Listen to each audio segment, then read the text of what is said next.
Hi there, I'm Mark Isero, and this is the Highlighter Podcast.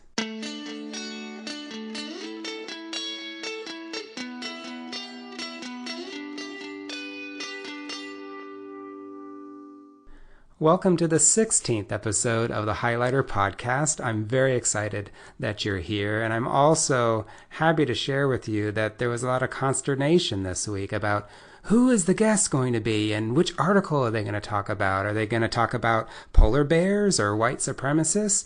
Well, you're going to find out soon. But first, I would like to introduce to you our guest today, and I'm very excited to say that my friend, Sejal Patel, friend of many, many years, is on the show. And in addition to being a loyal subscriber to The Highlighter, she's also just a wonderful reader and a very caring person. And also, as a parent, she offers a very valuable perspective to this issue of education that perhaps some educators may not necessarily know too much about. And so I definitely can't wait for you to listen to our interview. So let's get right to that now.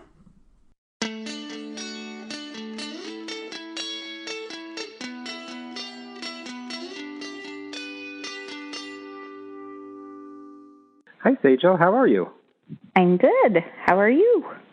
I'm doing great. Thank you so much for being on the show. How are you feeling about it? I'm feeling excited. We've been planning this for a long time.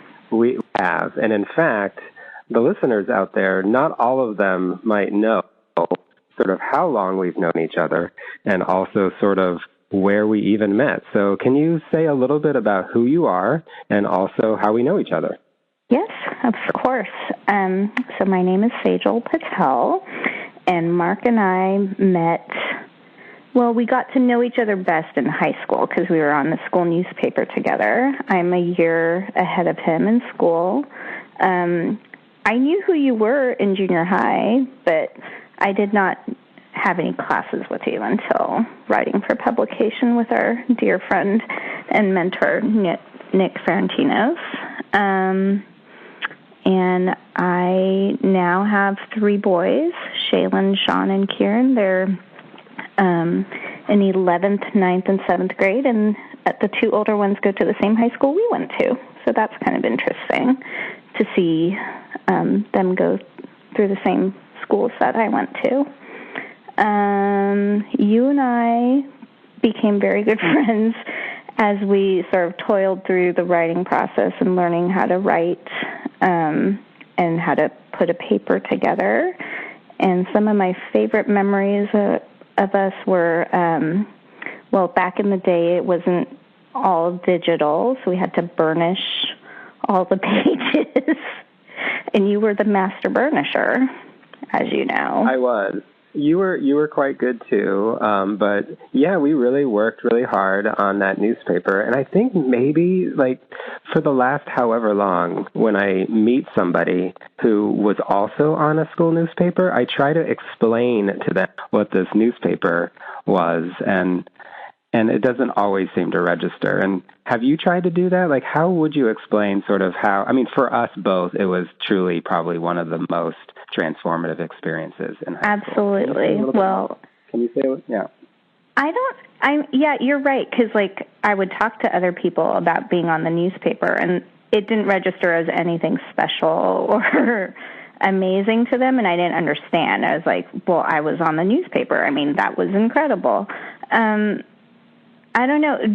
Wasn't it you who said, I can't remember if it was you or maybe our friend Lynna, but it was never about just writing. It was some other thing that happened in that classroom, and it was about teamwork and learning how to find yourself as a leader, but also like compromise and figuring out. I mean, I think for me, it was definitely all of those aspects in writing, but also there's definitely, how do I say it? There's something about like learning the truth and getting to the heart of the matter. And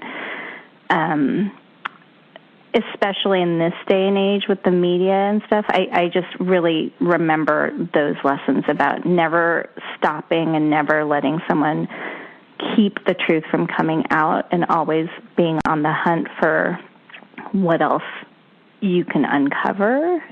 The friendships I made there were like the best I've ever had. I married one of those people, and I would say my best friends even today were from that program.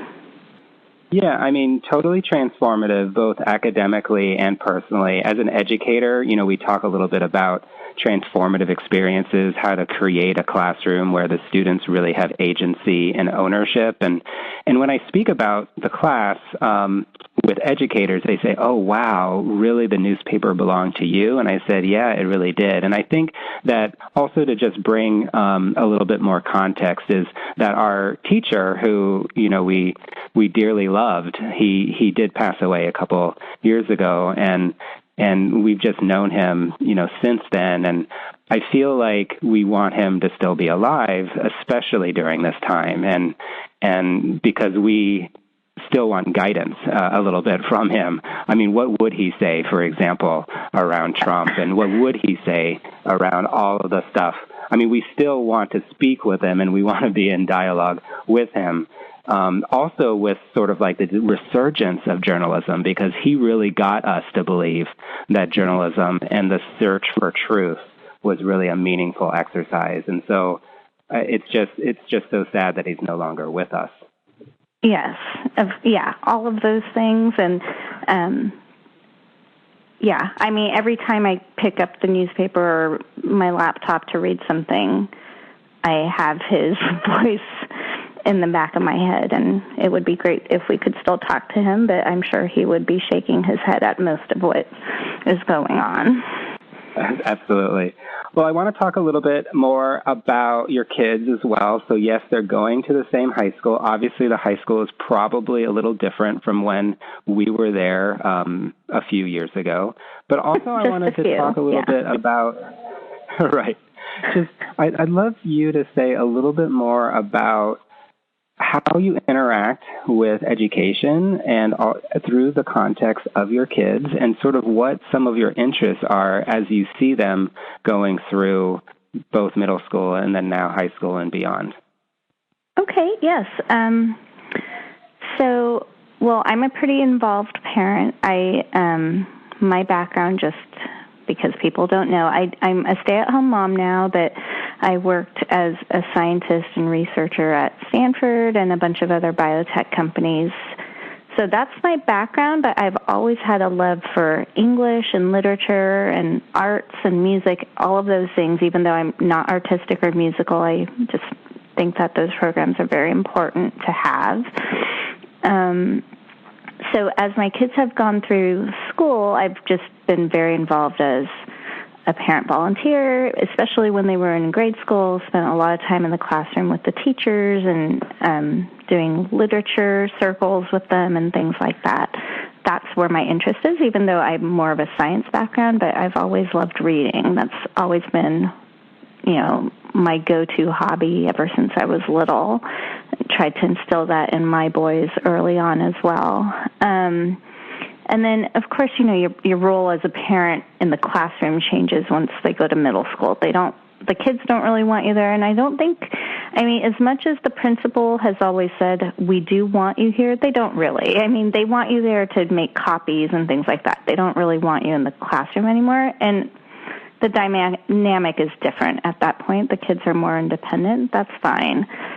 But what's interesting is I feel like I didn't do much when they were in middle school, but then in high school, I've had to re-engage myself a little bit more, and it's a fine line. I don't want to be that bossy parent that I don't try to intervene on my kids' behalf, but I definitely look at what they're doing and talk to my kids about how to approach their teachers, because my older son is very reluctant to do that if he has a problem.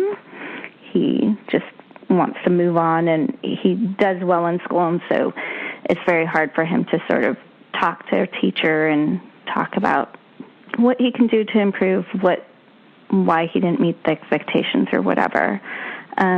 So in high school, I have had to intervene a couple times when things were just not right with a couple teachers doing things that were questionable.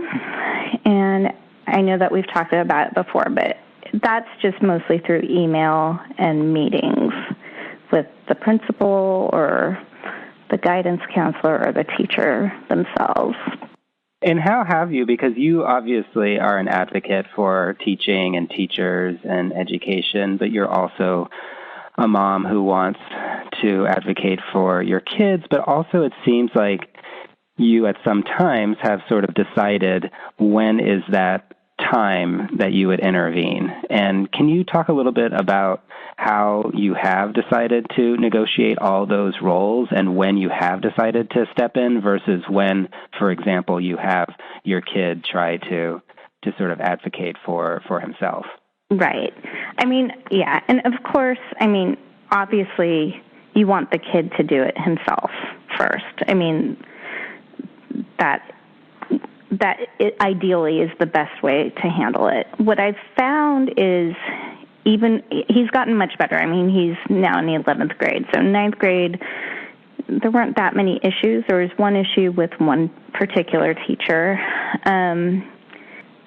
I just try to coach him at home. Just say, look, maybe we should describe what one of the problems was, because I think that would help me explain what my role was. He had one particular teacher that all of a sudden decides to take attendance for an optional tutorial period as part of their grade. And she didn't notify them in advance. And partway through the semester, we realized his participation grade was like a low B-, and the participation grade was weighted quite heavily. And so his entire grade, even though he had pretty much 100% in all of his other categories, he was getting a B, and there was no way for him to climb out of it because he had not gone to the optional tutorial period. So I had him go talk to her a couple times during the tutorial period, and she blew him off. She just said, well, that's how I'm doing it from now on. And so eventually I just asked for a meeting because she was not giving him any further explanation.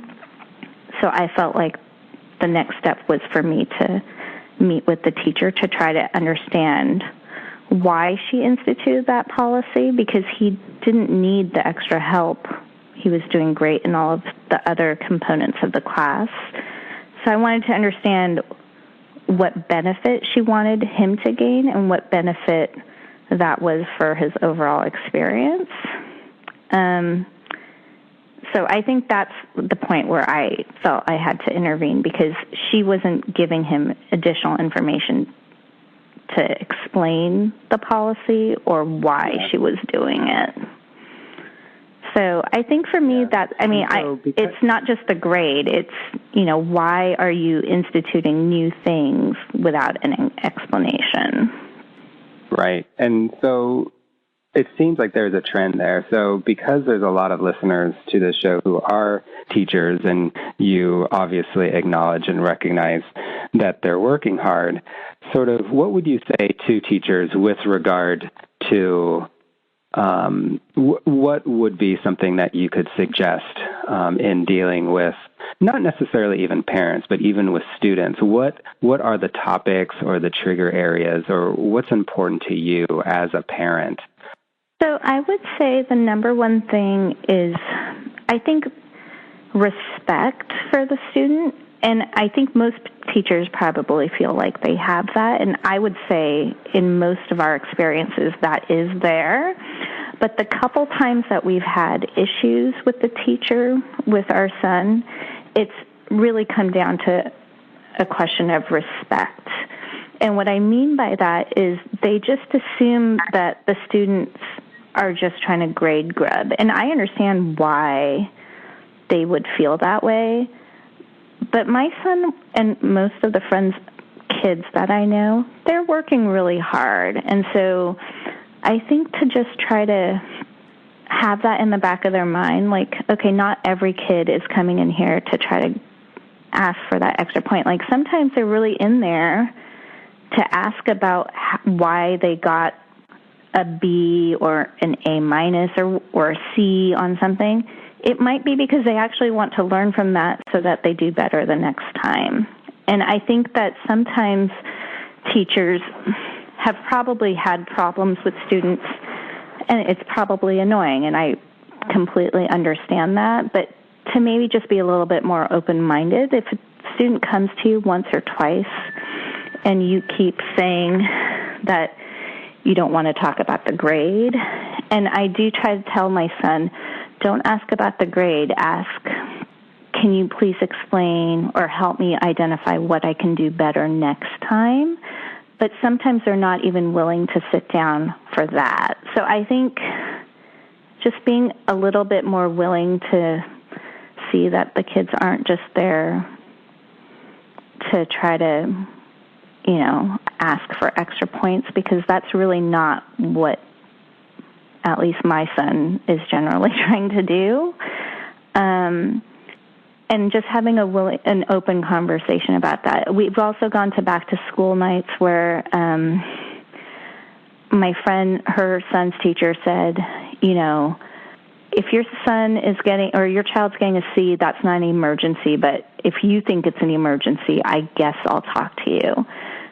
I don't know. That just doesn't feel like it's a willing and open partnership with parents to try to make sure that their kids do as well as they can in the class. So I think that, I think that just having a willingness to engage with the students. And I also understand on the flip side, it feels sometimes like the students are not doing their part at home. And so I'm sure that's frustrating, and that probably feeds into that response on occasion that we've gotten it. And I do want to, emphasize that this is the minority of our experiences, not the majority. Just one more thing I was going to say is, sometimes it's also hard when we've literally had a teacher or two who have said, do not email me, I will not respond to email. But then when my son goes to them during, we have something called tutorial period, they're in a long queue and they can't get their question answered then either. And it's not appropriate necessarily to interrupt, a classroom lecture with something sort of off topic too. So I don't know why some teachers do that. I mean, maybe they get inundated with emails, but I think just being willing to, I don't know, maybe you have another, a note, like a box where they can put a note, and maybe you can look through those later and then work one-on-one.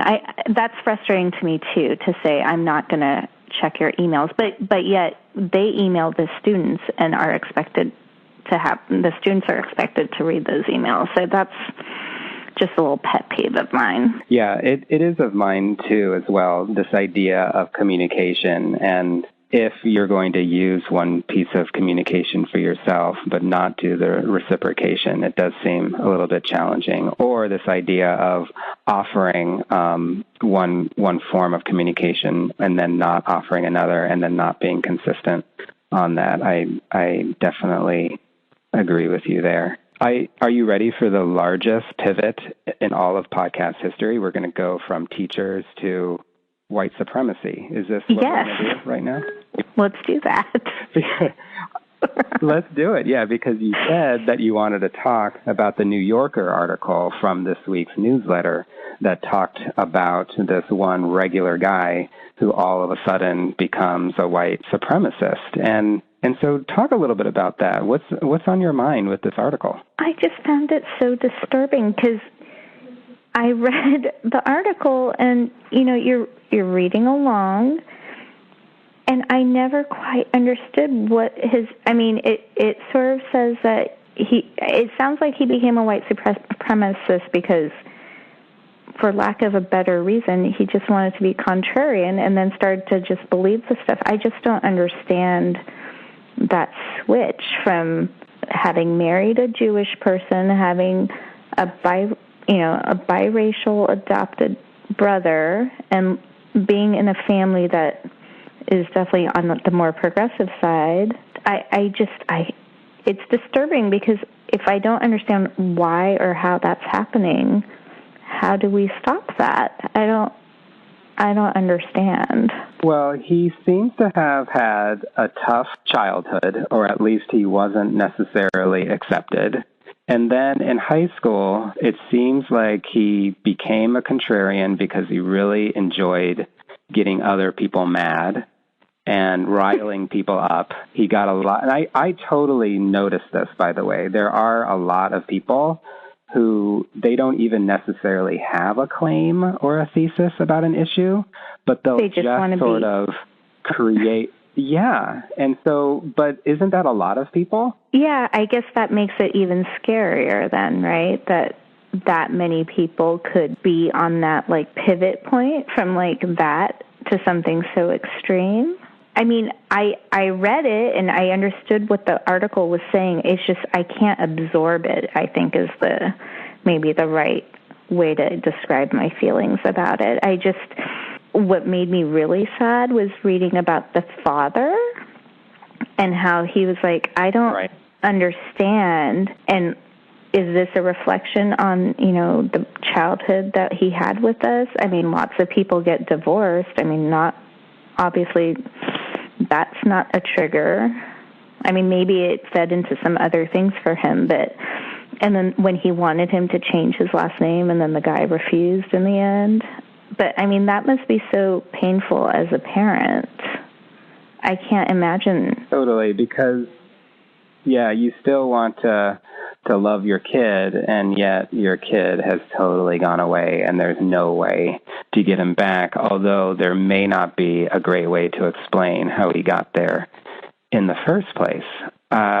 Because we know that lots of people have had difficult backgrounds, and lots of people like to rile people up with contrarian views, and lots of people are white, and lots of people are people of color, and yet I'm putting more and more of these articles in, similar to you, like I'm trying to understand why is this happening, and I know that maybe there is no way to understand, but somehow I hope that by reading more and understanding more, that perhaps I will get this.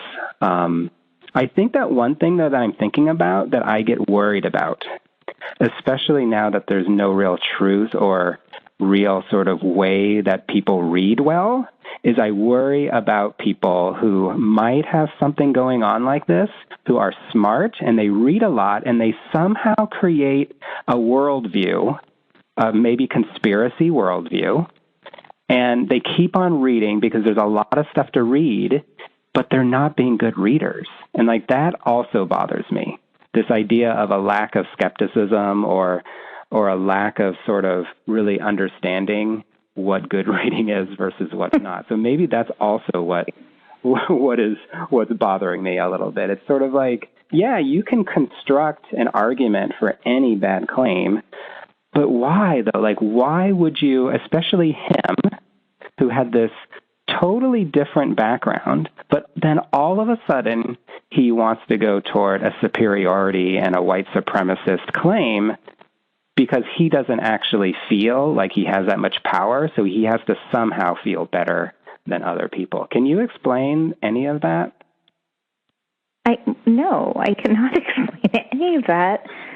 And, I mean, I think one of the things that maybe stood out to me even more, I mean, he did seem like he was a bit of a loner in high school and stuff, and he wasn't good at college, but he ended up with like a good job, and it sounds like he had like a nice wife. I mean, this is not someone who, is living in some area where he's unemployed and therefore spiraling into some sort of depression. I mean, I think the fact that he's outwardly like got a normal looking life, that I think is what's more frightening to me, because I mean, he did end up having some depression issues, I think, right? And then he started taking medicine and gained weight and then became more homebound. I mean, that part where like they were just basically playing video games, and that anonymity of like being able to say things not directly to people, I mean, maybe that is definitely part of it too. It's easier to do that and then maybe flesh out some views that are extreme because you don't have to, there are no consequences when you're doing that online, or the consequences are different, I should say. Yeah, maybe that's the thing to try to blame, is that, okay, so once there's tons of hours never going outside and never interacting with people and being anonymous on it, it definitely leads to extreme views. But there's plenty of people who go online and do that forever and don't actually turn out that way. Right. And so why him? I don't know. Do you have an idea of why him? I don't. But the thing is, I'm trying to figure out what we do then. So what can we do? Not necessarily to prevent, because that seems to be large, but what is there to be done? I don't think that there's an easy way to understand it, but what can you and I and the listeners be thinking about? I mean, for me, again, I'll go back to my reading thing. I really do believe that reading is not, here's one of my biggest, it's not public and it's not taught in any sort of specific way except for some teachers. And so we learn to read in our homes and generally with our parents, and then we go to school and we're seen as good or bad readers. But the actual act of how to read and how to be skeptical and how to discern what truth is, unfortunately, I don't think is necessarily something that is taught like writing is. So writing, I believe that there is more of a craft and there's more rules and it's more public. I have this notion that as an educator, if we spend a little bit more time being more systematic with reading, that perhaps we would decrease some of these crazy notions that I feel come through reading. But that was only part of like his story, I think. Like there's other parts too. So that's sort of like what I think that maybe I could do a little bit. But is there anything that we can do, and do you have any suggestions?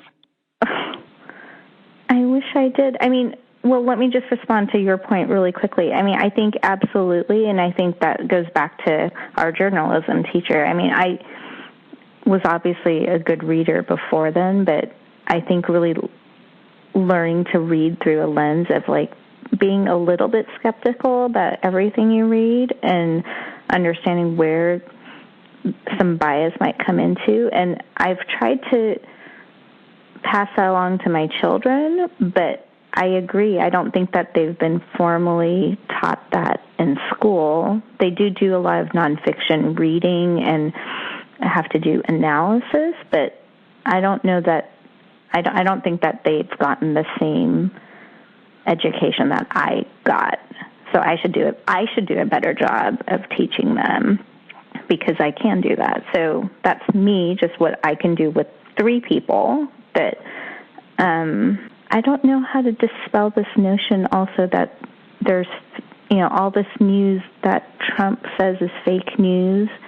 That's just so dangerous but I mean, I think it all comes back to, you're right. It comes back to not understanding and how to separate what is the truth and what is not the truth, and what facts can I really get from this information.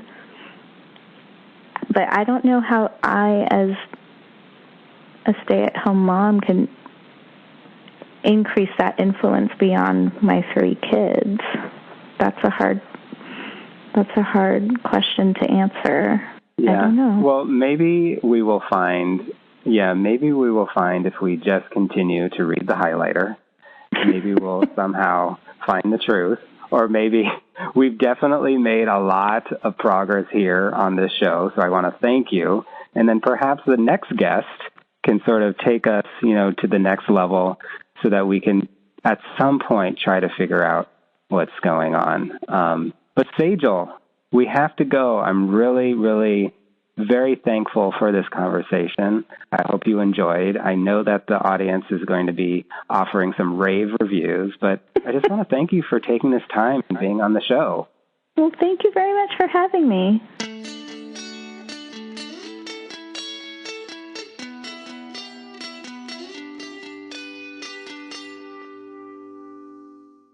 I'd like to thank Sejal yet again for being on the show and for being a loyal subscriber to The Highlighter, just like all of you are out in the audience. Thank you so much for listening, and also thank you so much for subscribing to the digest, which will come out yet again this Thursday at 9:10 a.m., so please be looking for it. If you have any questions or if you have any reviews, please email me at mark@highlighter.cc. Hope you have a great week.